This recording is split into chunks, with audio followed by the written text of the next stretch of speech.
it struck me as I was watching this last night that this film is probably a lot more timely now than even you might have thought it was when you were making it. It's a story about isolation. It's a story about what happens and what plays on your mind while you're in isolation.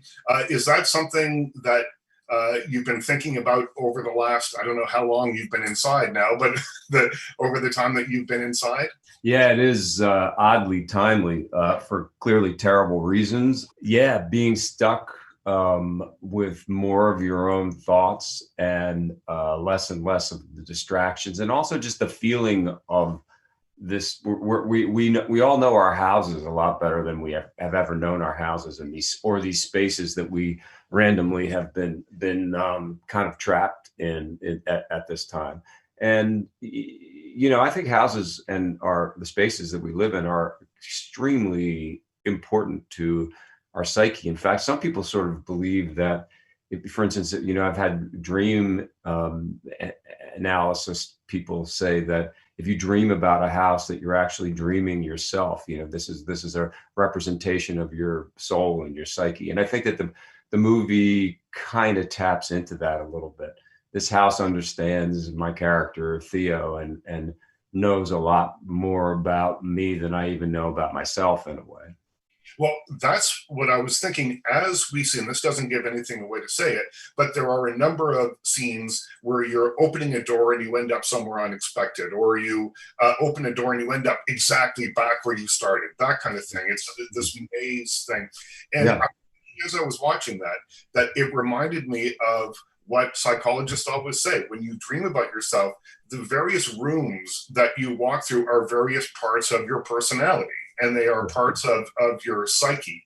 And I thought that the film did an interesting job of illustrating that and making us aware that this guy was exploring various facets of his own personality without ever actually having to say, now I'm going to explore various parts of my personality. It was one of the great moments in a movie where they show you something, but they don't tell you, and you can learn from it. Well, thank you for highlighting that.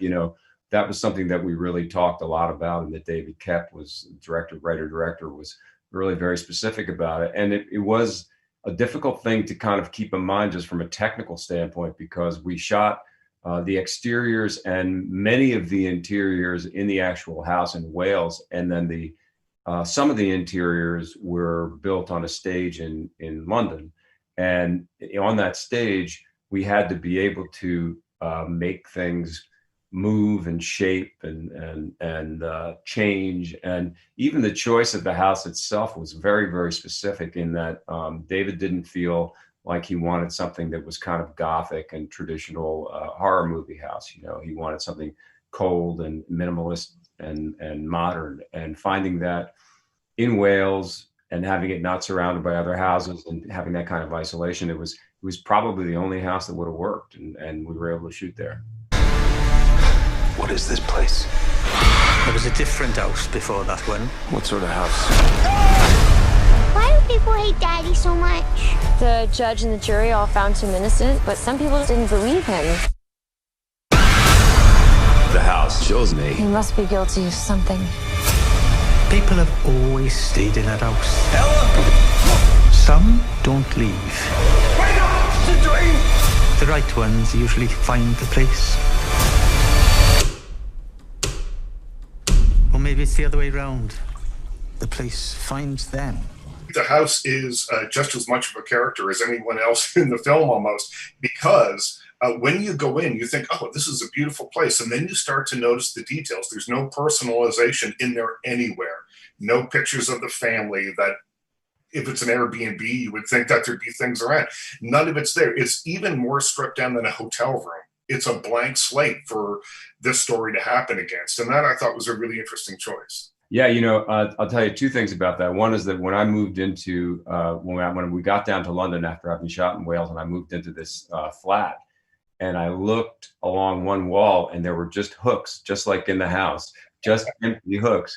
You realize that over all these years that we've stayed in rented houses. My wife and I are constantly living in rented houses because we work on the road, and there's empty hooks where the pictures have gone, and there's generally a closet, or a chest of something that has a lock on it that it contains the history of this family that lived there before. It's a very strange feeling. There's something about that house that just kind of really worked. It was actually conceived as a place where people would go literally, and still is to this day, where you can rent it to go and have a silent meditation or a sense of reflection. It's a very specifically built to be, introspective and spend time with your thoughts. I don't even think there's any televisions or any kind of music in it. So, it's made for that. One final thing, I'm zooming to you from Toronto, Ontario. We are now in a different phase of our lockdown, but we're allowed to go have a drink or a bite to eat on a patio as long as we socially distance. But they announced yesterday, no singing and no dancing on patios. And I thought, as the star of Footloose, perhaps you might have some advice for us. I don't think I could really draw exception with that, even though I think that dancing is great, and I still do. If that's what's going to keep people safe and healthy, I'm afraid they're going to have to hold off on the dancing for a little while.